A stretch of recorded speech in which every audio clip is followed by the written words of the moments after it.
So if you're an actual victim from a physical standpoint, please seek help. That's not what we're talking about. We're talking about you got into an emotional relationship and you feel emotionally abused. Welcome to real life, the real world. We're in the real world, right? So now, how you're going to take your power is not like continue to play the victim. It's by taking your power. How do you take your power?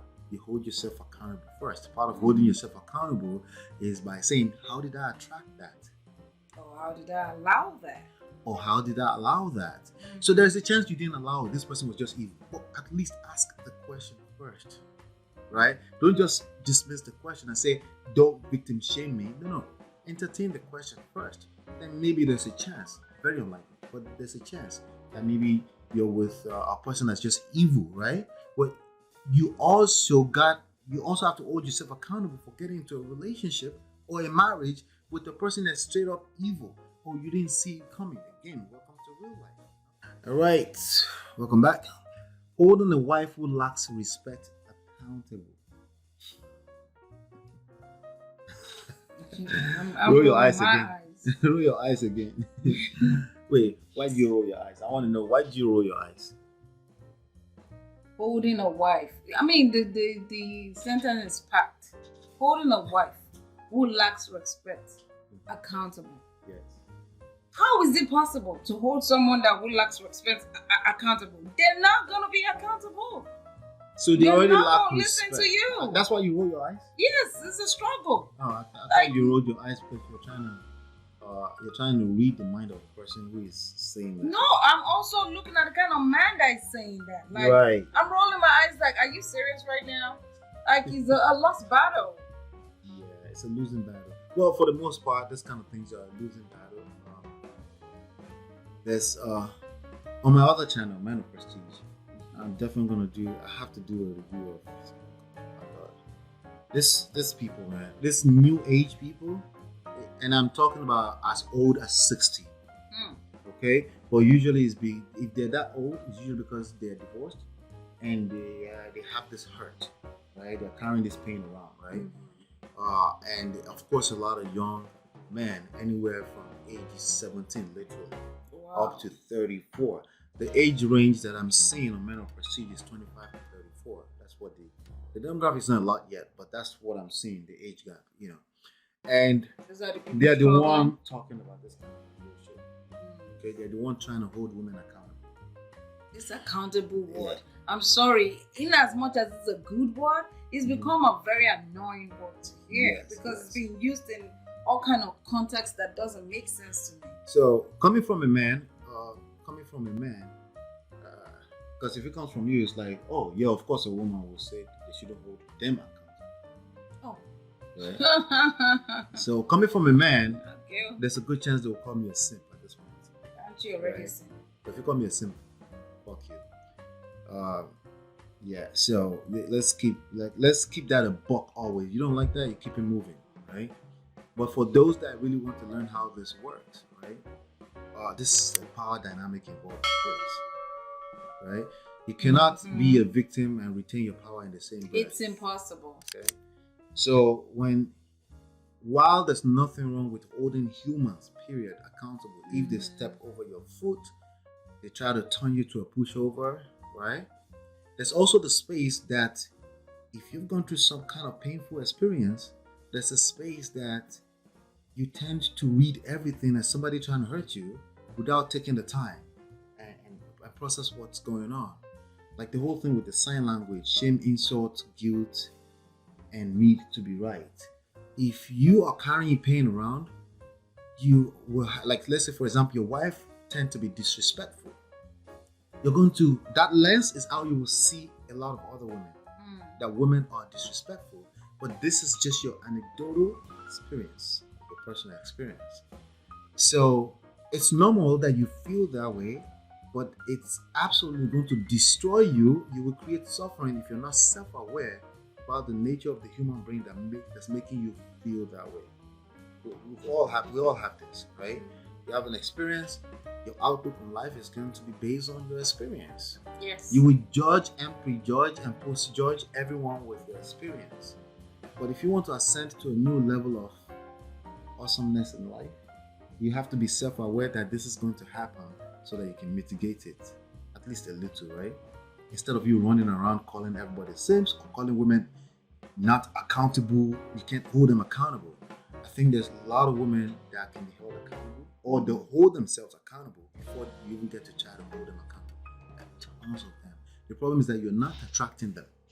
And I think, to add to what you just said, I think the best way to hold, since that's the question here, yes, holding a woman who lacks respect accountable is by holding yourself accountable first. That's where it starts. It starts from you. Why are you with someone that feels the need to disrespect you all the time? You gotta look in the mirror. That's the tough love there. No, this is the part where they say you are shaming, you are victim shaming. Well, remember, you cannot be a victim and retain your power at the same time. Okay. Right?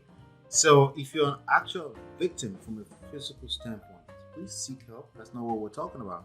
We're talking about you got into an emotional relationship and you feel emotionally abused. Welcome to real life. The real world. We're in the real world, right? So now how you're going to take your power is not like continue to play the victim. It's by taking your power. How do you take your power? You hold yourself accountable first. Part of holding yourself accountable is by saying, how did I attract that? Or how did I allow that? Or how did I allow that? So there's a chance you didn't allow it. This person was just evil. But at least ask the question first. Right? Don't just dismiss the question and say, don't victim shame me. No. Entertain the question first. Then maybe there's a chance. Very unlikely. But there's a chance that maybe you're with a person that's just evil, right? But you also have to hold yourself accountable for getting into a relationship or a marriage with a person that's straight up evil. Oh, you didn't see it coming. Again, welcome to real life. None of this is fair, right? This is real life. But we have to tell you straight up truth, right? We have to tell you the facts so that you can deal with it. You have to tell the facts or the truth, and the truth sometimes can be very bitter. Yes, my dear. But we also know that the truth will set you free. Right. You know, I do empathize that you are going through what you're going through, but at the same time, if I were to help you, I will have to start from you. That's the only way. If anyone is telling you anything different, they're lying to you, and they're gonna destroy your life. You have to take your power back, like you said. Yes. That's the way out. By first, tone down the victim, self-labeling yourself the victim part. Tone it down. I understand you feel hurt. It's kind of hard. You do feel like somebody was out to hurt you. They took your children away. I get that, right? I get that, But I'm also trying to find a balance here where you can, hang on to your power, engage your power in this situation. You can move forward, right? So there's a quote here. Sorry, babe. There are many ways a wife can disrespect her husband. It is important to know how this will affect the relationship and what the best way of dealing with it is. The first thing we'll talk about is being passive aggressive. So, a passive aggressive woman, how do you hold that person accountable? Because they're not directly aggressive, they're passive aggressive. You have to be wiser than that. If you're not wise, they're gonna get you all the time with the passive aggressiveness. So being loud does not help you. And then you look like the ass. Because you're too loud. Yep.